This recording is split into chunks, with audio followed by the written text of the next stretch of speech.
নমস্কার, নিউজ প্রাইমে আপনাদের স্বাগত। আমি সঞ্জয় রয়েছি আপনাদের সাথে।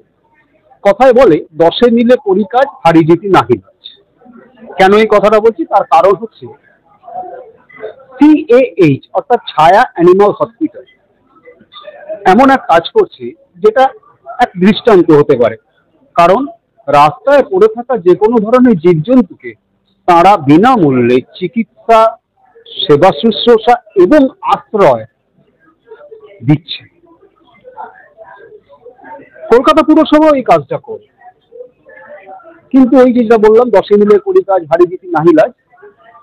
আজকে এমন একজনকে পেয়ে গেছি এই ছায়া অ্যানিমাল হসপিটালের অনুষ্ঠানে, যিনি সবসময় মানুষের জন্য কাজ করে এসেছেন এবং সবচেয়ে বড় তার যে ভূমিকা সেটা হচ্ছে প্রকৃতি বাঁচানোর কাজ।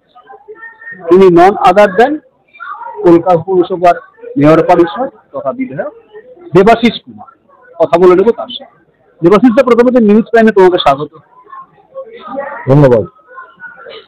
ছায়া অ্যানিমাল হসপিটাল যে কাজটা করছে, এই কাজটা এই যে সমাজের বিভিন্ন রাস্তায় পড়ে থাকা বয়স্ক হোক বা রোগগ্রস্ত হোক বা তাদেরকে দেখার জন্য স্ট্রিট ডগ, স্ট্রিট ক্যাট, এমনকি বুড়ো ঘোড়া থেকে শুরু করে গরু, সমস্ত ধরনের জীবজন্তুদেরকে একটা আশ্রয়স্থল ছায়া অ্যানিমাল হসপিটাল হয়ে উঠেছে। এটাকে কি হবে?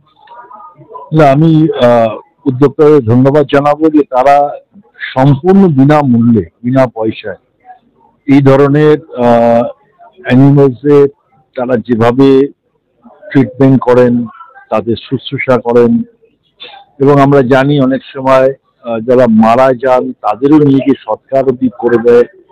এটা খুব দুর্লভ, এটা কলকাতা শহরে খুব বেশি সংস্থা করে না। তাই জন্য আমি ছায়া অ্যানিমাল হসপিটালকে ধন্যবাদ জানাবো যে তারা অনেক দিন ধরে এই কাজটা করছেন।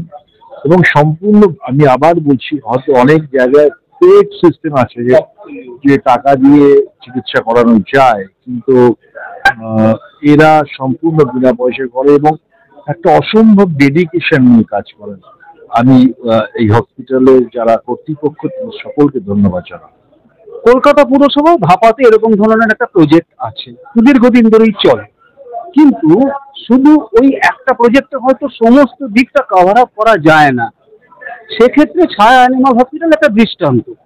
কলকাতা পুরসভাগতভাবে কোনো সহযোগিতা যদি এদের সঙ্গে করা যায় এবং সেই অর্থে যদি কলকাতা পুরসভার তরফে এই ছায়া হসপিটালের নাম্বার যদি একটু শেয়ার করা যায়, তাহলে অনেক এই স্ট্রিট অ্যানিমাল হেল্প হবে।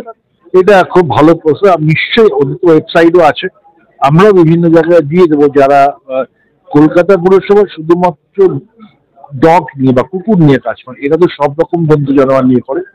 স্বাভাবিকভাবেই নিশ্চয়ই এই নাম্বারটা মানুষের জানা উচিত বলে আমরা মনে করি।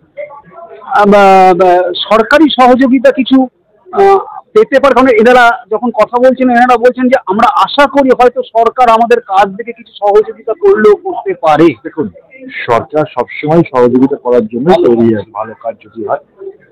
আমি কর্তৃপক্ষকে বলবো তারা যে সরকারি অনুদান পাওয়ার জন্য যা নিয়ম আছে সেই নিয়ম মেনে তারা সেখানে আবেদন করুন। নিশ্চয়ই সরকার যদি মনে করেন যে আবেদন ঠিক হয়েছে এবং তারা যে কাজটা করছেন তাদের সরকার কিভাবে সাহায্য করতে পারে, নিশ্চয়ই সরকারের ক্ষেত্রে কথা নিশ্চয়ই হবে।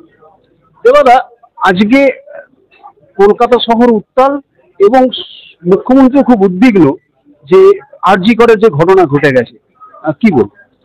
অত্যন্ত দুর্ভাগ্যজনক ঘটনা।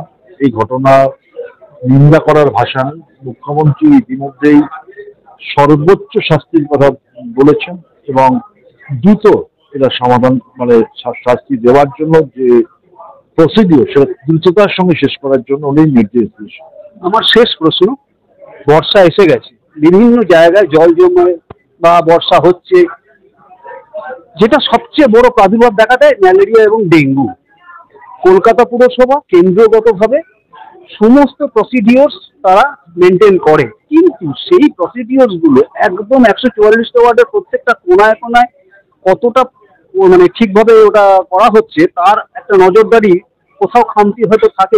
আর একটা প্রশ্ন, এই বর্ষাতে বিপজ্জনক বাড়ি কলকাতা পুরসভা আপ্রাণ চেষ্টা করছে বাড়িওয়ালাদের বোঝাতে, কিন্তু বিপজ্জনক বাড়ির লেভেলটা সেটে হয়তো কলকাতা পুরসভার আরো অনেক কাজ আছে। এই দুটো বিষয়কে কিভাবে আপনারা কন্ট্রোল করবেন? দেখুন, আমি বলি, প্রথমে ডেঙ্গু বা ম্যালেরিয়া কথা বলি। আমরা আমাদের যথেষ্ট গুরুত্ব দিয়ে যথেষ্ট কষ্ট করে আমাদের লোকেরা খুব ডেডিকেটলি কাজটা করেন, কিন্তু সমস্যা হচ্ছে মানুষকে আমি মনে করি আরেকটু সচেতন হতে হবে।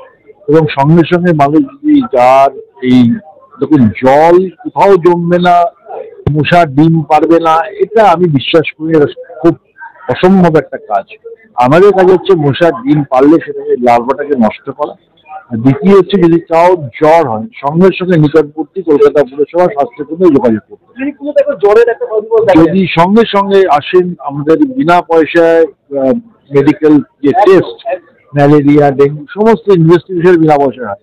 এবং আমরা যদি জ্বর হওয়ার সঙ্গে সঙ্গে আসেন তাহলে আমার মনে হয় কোনো ভয়ের কারণ থাকে না, যথা সময় ট্রিটমেন্টে তারা সুস্থ হয়ে উঠবে। বিপজ্জনক বাড়ি নিয়েও কলকাতা পুরসভা এবং রাজ্য সরকারের আইন পাল্টেছেন। আমরা বারবার বলার চেষ্টা করেছি যে যেখানে আছেন তাকে বাড়ি যদি ভগ্নদশা হয়, বাড়িটার ভগ্নপ্রায় বাড়ি ভেঙে নতুন করে বাড়ি করুন।